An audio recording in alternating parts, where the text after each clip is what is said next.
নমস্কার বন্ধুরা, আমি প্রিয়াঙ্কা আপনাদের জন্য নিয়ে এসেছি পটল চিংড়ির দোরমা। তো অনুষ্ঠান বাড়ির মতন কিভাবে রান্না করবেন তো চলুন দেখে নিন। তো প্রথমে পটলগুলো আমি তুলে নিচ্ছি।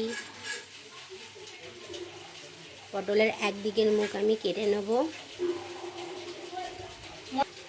কেটে আমি চামচ দিয়ে হালকা করে পটলের ভেতরে যে আঁশগুলো আছে সেগুলোকে আমি বের করে নিয়ে নেব।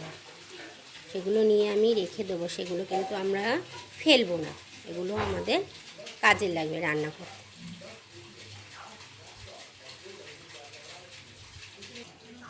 তো আমার সব পটলগুলো কাটা হয়ে গেছে, পটলের আঁশগুলো বেছে নিয়েছে, ধুয়ে নিয়ে আমি এবারে পটলগুলোতে নুন হলুদ মাখিয়ে নেব।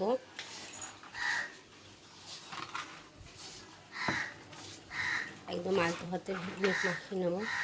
তো আমি কড়াই বসিয়ে দিয়েছি, কড়াইতে আমি দিয়ে দেবো তেল।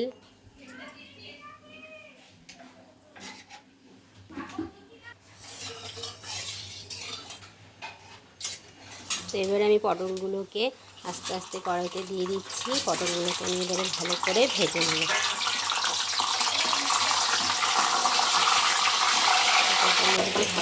এদিকে আমি শিলনোড়ায় বেটে নিচ্ছি। পটলের ভিতরে ছিল ওগুলো সুন্দর করে আমি এবারে বেটে নেব। এদিকে আমার পটল ভাজা হচ্ছে, বেগুনি হোক হোক আরেকটু হয়ে যাক। তো আমার বাটা কমপ্লিট হয়ে গেছে। এদিকে আমার পটলগুলো ভালো মতন ভাজা হয়ে গেছে। তো পটলগুলো আমি তুলে নিয়েছি। এবারে কড়াইতে আমি দিয়ে দেবো পুরটা বানানোর জন্য। আমরা প্রথমে দিচ্ছি তেলে পেঁয়াজ দিচ্ছি। পেঁয়াজ দিয়ে ভেজে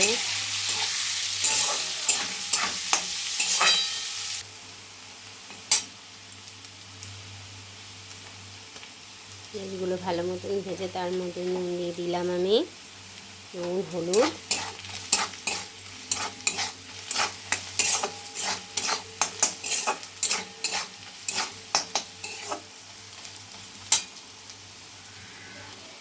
এবারে চিংড়ি মাছগুলো আমি বেটে দিইনি, চিংড়ি মাছগুলো আমি ছোটো ছোটো পিস করে দিয়েছি। বেটে দিলে মুখে পড়ে না, পিস করে দিলে ছোটো ছোটো পিস করে দিলে মুখে পড়ে, ভালো লাগে খেতে।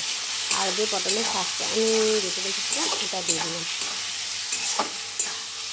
এবার এটাকে আমি ভালো করে কষিয়ে নেবো যতক্ষণ না এর ভিতরে জলটা যেন মরে যায়। কাঁচা লঙ্কা বাটা দিলাম, আদা বাটা, রসুন বাটা। এবার এটা আমি ভালো করে কষিয়ে নেব।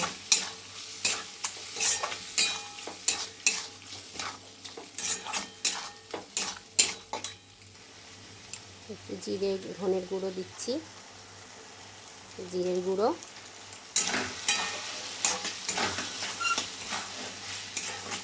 বন্ধুরা, তোমাদের পটলের দোরমা কেমন লাগে খেতে, তোমরা বাড়িতে কিভাবে বানাও আমাকে কমেন্ট করে জানাবে। আমি এরকমভাবে বানাই, তাই তোমাদের সাথে শেয়ার করে নিচ্ছি। তো আমার পুরটা রেডি হয়ে গেছে, পটলগুলোও ভাজা হয়ে গেছে। তো আমি এবারে আস্তে আস্তে করে পটলের ভিতরে পুরটা ঢুকিয়ে নেব। খুব ঠেসে ঠেসে ঢোকাতে হবে যাতে বেরিয়ে না যায়। হালকা করে ঢোকালে রান্না করার সময় বেরিয়ে যাবে। তো আমরা আঙুল দিয়ে ভালো করে ঠেসে ঠেসে পটলের পুরগুলো ঢুকিয়ে নেব।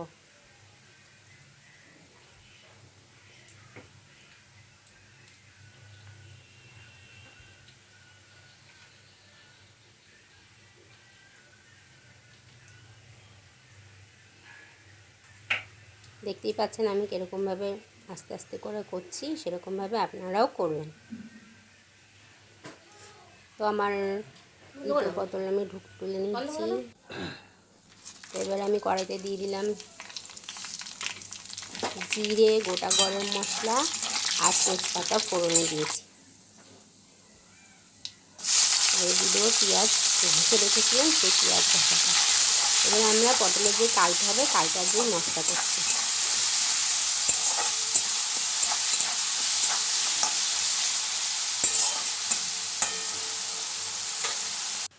তাই এদিকে আমার পটলগুলো সব পুর ভরা হয়ে গেছে, রেডি হয়ে গেছে। এবার আমরা মশলাটা করে নিচ্ছি। টমেটো কষে রেখেছিলাম, টমেটো ঘষাটা দিয়ে দিলাম, দিয়ে এবার আমরা একটু নাড়া দিয়ে দিচ্ছি।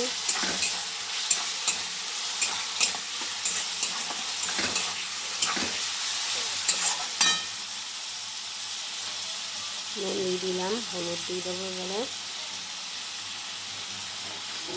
আর দিচ্ছি পেস্ট করে বাটা ছিল তোমার লঙ্কা, আদা, রসুন, জিরে গুঁড়ো, ধনের গুঁড়ো দিয়ে দিলাম। সব দিয়ে এবার আমরা কষিয়ে নেব।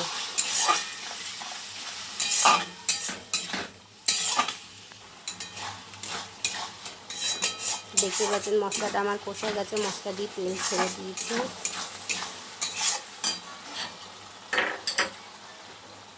আমি দিয়ে দিলাম দই, দইটা ফেটিয়ে রেখেছিলাম, দই দিয়ে দিলাম, আর স্বাদ মতন অল্প করে চিনি দিলাম।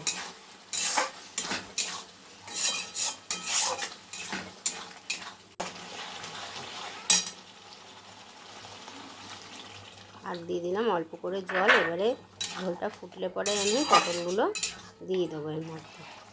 তো আমার ঝোলটা ফুটে গেছে, আমি এবার আস্তে আস্তে করে পটলগুলো দিয়ে দিচ্ছি। একদম তাড়াহুড়ো করতে যাবেন না, একদম আস্তে হালকা হাতে এই কাজটা করবেন। বাড়িতে করে দেখবেন, ভালো লাগে খেতে, খুব সুন্দর লাগে।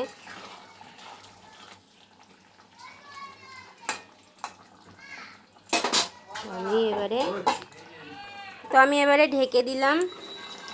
দেখতেই পাচ্ছেন বন্ধুরা, ঝোলটা ফুটে গেছে অনেকটা, রান্নাটা আমার শেষের পথেই চলে এসেছে। একটা পটল, এই যে বলেছিলাম তাড়াহুড়ো করতে না, একদম হালকা হাতে করতে হয়। ওটা আমার করতে গিয়ে ফেটে গেছিলো যখন ওই ভেতর থেকে ইয়েটা বের করছিলাম। তো আমার পটলের দরমাটা হয়ে গেছে। এবার আমি এর মধ্যে গরম মশলা বেটে রেখেছিলাম, গোটা গরম মশলা। তো গোটা গরম মশলা বাটাটা আমি দিয়ে দিলাম, আর দিয়ে দেবো আমি ঘি। একদম অনুষ্ঠান বাড়ির মতন স্বাদ লাগে। খেয়ে দেখবেন বন্ধুরা কেমন হয়েছে রান্নাটা, কমেন্ট করে জানাবেন।